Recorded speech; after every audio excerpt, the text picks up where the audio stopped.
गुजरात गतिशील गुजरात गतिशील गतिशील गुजरात गतिशील गुजरात गतिशील गतिशील गुजरात गतिशील गुजरात गतिशील गतिशील गुजरात गतिशील गुजरात गतिशील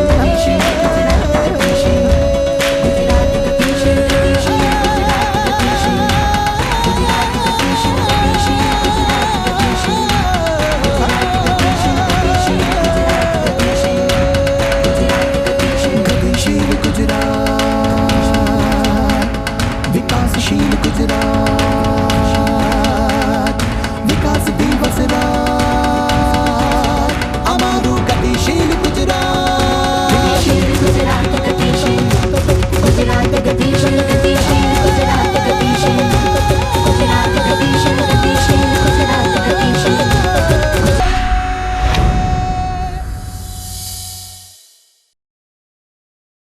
નમસ્કાર દર્શક મિત્રો, ગતિશીલ ગુજરાત કાર્યક્રમના આરંભે સ્વાગત છે આપ સૌનું. દર્શક મિત્રો, તાજેતરમાં યોજાયેલ ગુજરાત વિધાનસભાના ટૂંકા સત્ર દરમિયાન રાજ્ય વિધાનસભાના અધ્યક્ષ તરીકે સર્વાનુમતે ગણપતસિંહ વસાવાની વરણી કરવામાં આવી હતી. 13મી ગુજરાત વિધાનસભાના 5મા સત્રના પ્રથમ દિવસે વિધાનસભાના અધ્યક્ષપદે માંગરોળ મતક્ષેત્રના ધારાસભ્ય શ્રી ગણપતસિંહ વસાવાની સર્વાનુમતે વરણી કરવામાં આવી હતી. માનનીય અધ્યક્ષશ્રી, હું પ્રસ્તાવ રજૂ કરું છું કે આ સભાગૃહના સભ્યશ્રી ગણપતસિંહ વસાવાને આ સભાગૃહના અધ્યક્ષ તરીકે પસંદ કરવામાં આવે.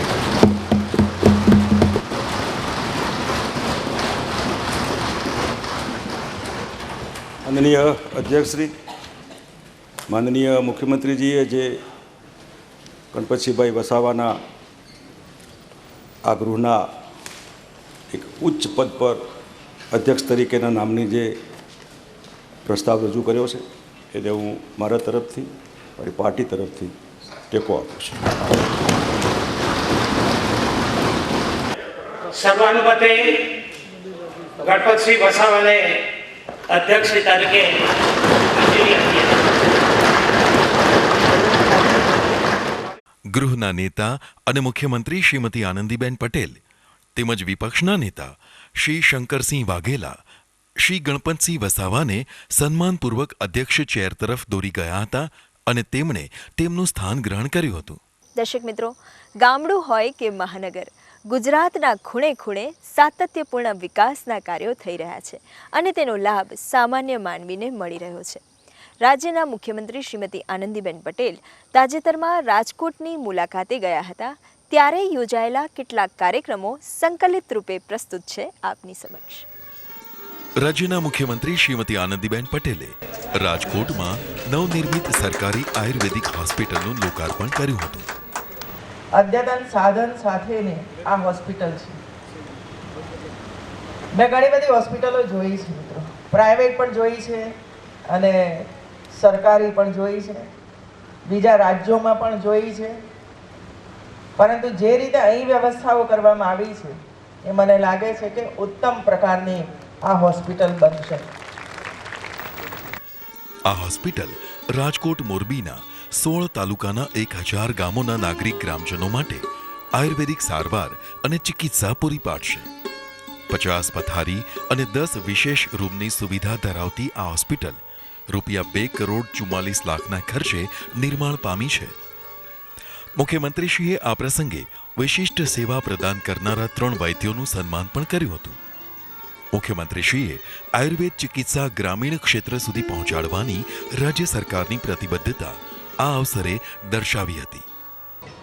આયુર્વેદિક પદ્ધતિઓને ઉજાગર કરવા માટેનો રાજ્ય સરકારનો નમ્ર પ્રયાસ છે અને ધીરે ધીરે કરીને દરેક જિલ્લા મથકો ઉપર અને તાલુકા મથકો ઉપર પણ અને એનાથી આગળ જઈને ગ્રામ્ય લેવલમાં પણ આ પ્રકારની દવાઓ આપવાની આપણે શરૂઆત કરી છે. ગામડામાં પણ એ પેટીને વગેરે રાખીએ છીએ કે જેમાંથી આયુર્વેદિક દવાઓ એમને પ્રાપ્ત થાય અને એ પણ ત્યાં લઈ શકે છે.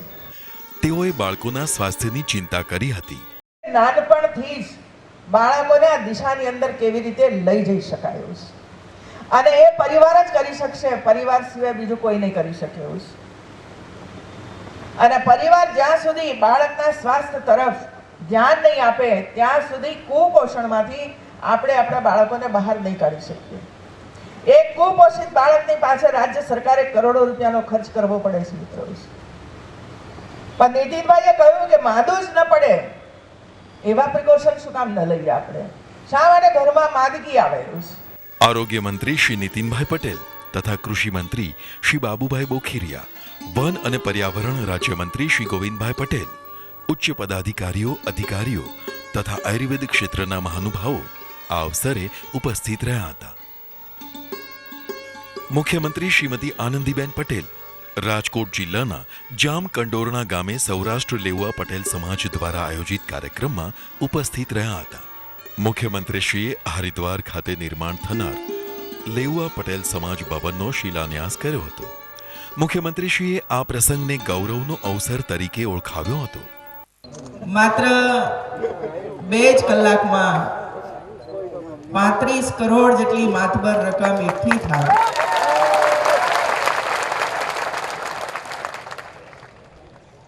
એ સમાજને હું સતત વંદન કરું છું મિત્રો. દિલથી સમાજ સેવા માટે, લક્ષ્મીનું દાન કરવા માટે લાઈનો લાગે છે એ આપણા માટે ગૌરવની બાબત છે. તેઓએ ત્યાગના મહિમાનું નિર્માણ કરી હરિદ્વારમાં નિર્માણ થનારા ભવનથી સુવિધા પ્રાપ્ત થશે એવી આશા વ્યક્ત કરી હતી. વિધવા પુત્રવધૂના પુનર્લગ્ન કરાવી આપનાર સાંસદ શ્રી વિઠ્ઠલભાઈ રાદડિયાને કુરિવાજો નાબૂદ કરનારા પથદર્શક તરીકે તેઓએ ઓળખાવ્યા હતા. યુવા દીકરી જ્યારે વિધવા બને ત્યારે એના પુનઃલગ્ન શા માટે નહીં થઈ શકે?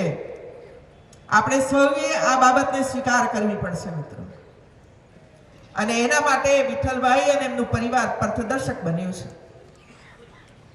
એ વિચાર જે એમણે કર્યો અને એક દીકરી માનીને એને લગ્ન કરાવ્યા, એના માટે વિઠ્ઠલભાઈ એમનું પરિવાર અભિનંદનને અધિકારી છે મિત્રો.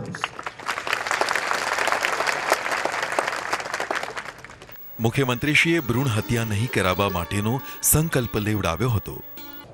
આજે આપણે બધા જ જ્યારે એક સારા પરિણામ માટે, એક સારા કોઝ માટે જ્યારે એકત્ર થયા છે ત્યારે અને ખોડિયાર માતાના આપણી ઉપર જ્યારે આશીર્વાદ છે ત્યારે આપણે બધા સંકલ્પ કરીએ કે આપણી સમાજની દીકરીઓ એને જન્મવાનો અધિકાર મળે, એટલું જ નહીં પણ એને આગળ વધવાનો પણ અધિકાર પ્રાપ્ત થાય. અને સમાજ એના માટે આગળ વધી રહ્યો છે, એની ખુશી પણ બને છે મિત્રો. શ્રી વલ્લભભાઈ પટેલના જીવન મૂલ્યોનું જતન કરવા તેઓએ ઉપસ્થિતોને અનુરોધ કર્યો હતો. રાજ્યમંત્રી શ્રી જયેશભાઈ રાદડિયા, સાંસદ અને લેઉવા પટેલ સમાજ ટ્રસ્ટના પ્રમુખ શ્રી વિઠ્ઠલભાઈ રાદડિયા, ઉદ્યોગપતિઓ, સમાજના અગ્રણીઓ સહિત મોટી સંખ્યામાં લોકો ઉપસ્થિત રહ્યા હતા. રાજકોટના પ્રવાસ દરમિયાન મુખ્યમંત્રી શ્રીમતી આનંદીબેન પટેલે રાજકોટ નજીક બેડીમાં ₹272 કરોડના ખર્ચે નિર્માણ થયેલ અદ્યતન ખેતીવાડી ઉત્પન્ન બજાર સમિતિના માર્કેટ યાર્ડનું ઉદ્ઘાટન કર્યું હતું. મિત્ર, આપ સૌ સાથે મળીને કિસાનોને મદદરૂપ થવા માટેનો જે તમારો નમ્ર પ્રયાસ છે, એના માટે સૌ ટ્રસ્ટીશ્રીઓને જેમણે પણ આની અંદર સહાય કરી છે એવા તમામ ભાઈ બહેનોને હું ખૂબ ખૂબ અભિનંદન આપું છું. ખેડૂતનું હિત શામાં છે અને હિતને પાર પાડવા માટે કયા કયા પ્રકારની આવશ્યકતાઓ છે અને એ આવશ્યકતાઓ ઊભી કરવા માટે સમાજના આગેવાનો, કિસાન આગેવાનો, સરકાર આ બધા સાથે મળીને પ્રયાસ કરતા હોય છે. અને એના ભાગ સ્વરૂપે આજે આ એક વિશાળ માર્કેટ યાર્ડ આપે તૈયાર કર્યું છે. હું માનું છું કે આવડું મોટું માર્કેટ યાર્ડ કદાચ હિન્દુસ્તાનની અંદર પહેલું હશે એવું છે. જે રીતે એનો અહીં અમારી સમક્ષ ઉદ્ઘાટન કરવામાં આવ્યું અને એમાં જે રીતે એનું પ્રેઝન્ટેશન થયું એ જોતા એમ લાગે છે કે કદાચ હિન્દુસ્તાનનું આ મોટામાં મોટું માર્કેટ યાર્ડ બન્યું હશે. અને ન બન્યું હોય તો અમારા સૌના તરફથી આપ સૌને ખૂબ ખૂબ શુભેચ્છાઓ છે કે હિન્દુસ્તાનનું સર્વશ્રેષ્ઠ માર્કેટ યાર્ડ બની જાય મિત્રો. મુખ્યમંત્રીશ્રીએ કિસાનો માટે થઈ રહેલી કામગીરીનો ખ્યાલ આપ્યો હતો. લાખો ખેડૂતોની આ આશા છે. આની અંદર એવું છે, ખેડૂત જ્યારે પાક પકવે છે ત્યારે અને જ્યારે ખેતરની અંદર આ પાક તૈયાર થાય છે ત્યારે એકદમ અચાનક ભાવ ઘટી જાય છે અને એવા સમયે કિસાનોને મુશ્કેલીઓનો અનુભવ કરવો પડે છે. પાકને રાખવા માટેના સ્થાનો કરવા પડતા હોય છે. કિસાનો પણ અહીં પોતપોતાનો પાક લઈને અહીં આવતા હોય છે અને એને રાખવાની વ્યવસ્થા થતી હોય છે અને વેચવાની વ્યવસ્થા થતી હોય છે અને એની સાથે સંશોધન અને એની સાથે રિસર્ચ કરેલા બીજ કેવી રીતે ખેડૂતો ઉપયોગ કરે એની વિશેષ માહિતીઓ પણ આવા સ્થાનોમાંથી આપવામાં આવતી હોય છે. કિસાનોને મદદરૂપ થવા માટે ટ્રેનિંગ સેન્ટરો પણ ઊભા કરવામાં આવે છે. વેબસાઇટ દ્વારા કિસાન પોતાના ખેતરની અંદર ઊભો રહીને પોતાની ખેતીમાં શું આવશ્યકતા છે, કયા પ્રકારના ખાતર નાખવા જોઈએ, કેટલું નાખવું જોઈએ અને કોઈ પાક બગડવાની શરૂઆત થાય તો એ સમયે એ પોતાને ક્યાંય જવું ન પડે પણ પોતાના મોબાઈલની અંદર એ વિષય કાઢીને જોઈ શકે કે તમારા ત્યાં આ પ્રકારની જીવાત પેદા થઈ હોય તો તમે આ પ્રકારનું દવાઓ વાપરો જેથી કરીને તમારો પાક બચી જાય. આવી અદ્યતન માહિતી સાથે અને ટેકનોલોજીનો ઉપયોગ કરીને આવા બધા માર્કેટ યાર્ડો પૂરા ગુજરાતની અંદર શરૂ થયા છે. રાજ્ય મંત્રીમંડળના સદસ્યશ્રીઓ, ધારાસભ્યો તથા મહાનુભાવો અને ખેડૂત સભાસદો ઉપસ્થિત રહ્યા હતા. પ્રાકૃતિક સૌંદર્ય અને પરંપરાગત કલાઓના વૈવિધ્યપૂર્ણ સ્વરૂપોને સાચવીને બેઠેલા કચ્છ જિલ્લાની મુલાકાતે મુખ્યમંત્રી શ્રીમતી આનંદીબેન પટેલ ગયા ત્યારે ત્યાં અનેકવિધ કાર્યક્રમોમાં સહભાગી થયા હતા. કચ્છ જિલ્લાની મુલાકાત દરમિયાન મુખ્યમંત્રી શ્રીમતી આનંદીબેન પટેલ ગાંધીધામ ખાતે આધ્યાત્મિક ગુરુ શ્રી દાદા ભગવાનની 107મી જન્મજયંતિ ઉજવણીમાં સહભાગી થયા હતા.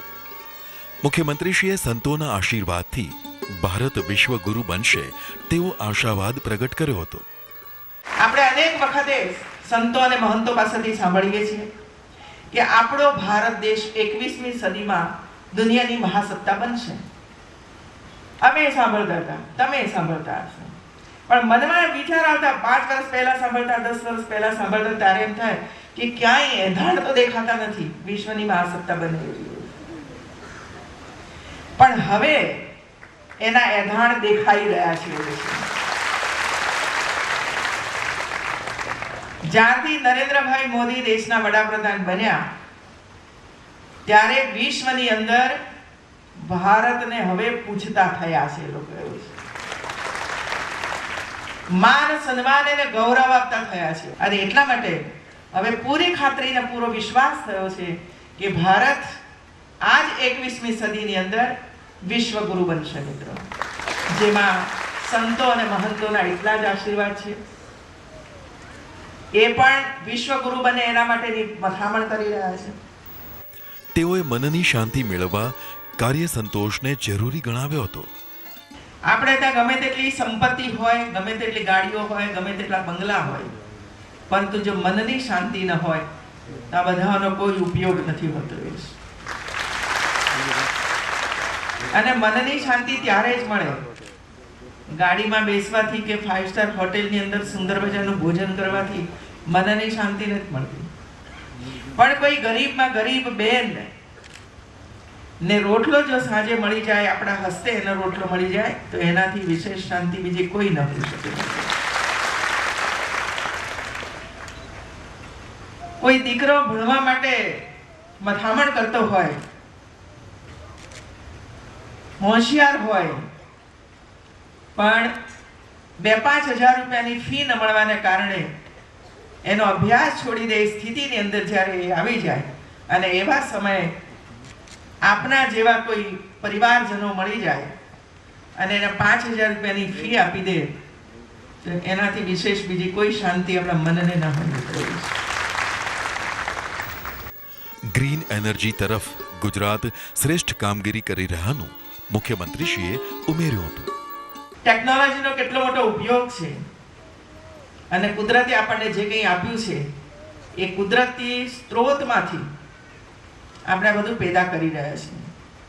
પર્યાવરણ ન બગડે, પર્યાવરણને કોઈ નુકસાન ન જાય.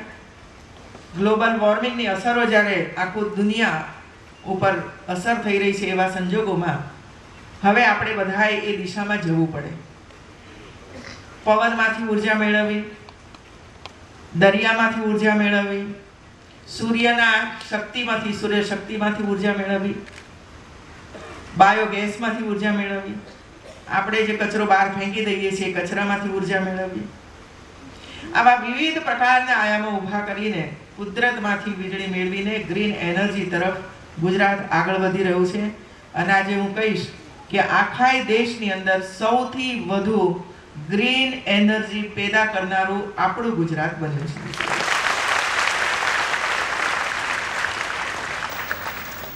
સ્વચ્છતા અભિયાનમાં જોડાઈને ટોયલેટ નિર્માણમાં સહભાગી બનવા તેઓએ અનુરોધ કર્યો હતો. એક મહિલા તરીકે, એક માતા તરીકે આ વાત તમારી સમક્ષ હું કરું છું. ગુજરાતના મુખ્યમંત્રી તરીકે વાત નથી કરતી મિત્રો. મનમાં એક પ્રશ્ન સતત ઉઠતો હતો કે શહેરમાં જાઓ ત્યારે ટોયલેટની વ્યવસ્થા હોય અને ગામડામાં આપણા જેવી હજારો બહેનોને, દીકરીઓને, પ્રેગ્નન્ટ વુમનને સાંજ સુધી રાહ જોવી પડે ને ડબલું લઈને રાત પડે એટલે જાય. આવું શું કામ? આ પ્રશ્ન હું જ્યારે 14-15 વર્ષની ઉંમરની હતી, અમે પણ એનો અનુભવ કરતા હતા, ત્યારથી મારા મગજની અંદર હતું કે એવું શા માટે છે ગુજરાતની અંદર અને દેશમાં કે ઘર ઘર ટોયલેટ નથી આવતું. અને એટલા માટે મારા મનમાં જે આ પ્રશ્ન પડેલો હતો એના હવે જ્યારે મને મોકો મળ્યો છે ત્યારે મેં નક્કી કર્યું છે કે આવતા 2 વર્ષ સુધીની અંદર ગુજરાતનું એક ઘર આપણે બાકી નથી રાખવું કે જેના ઘરમાં ટોયલેટ ના હોય.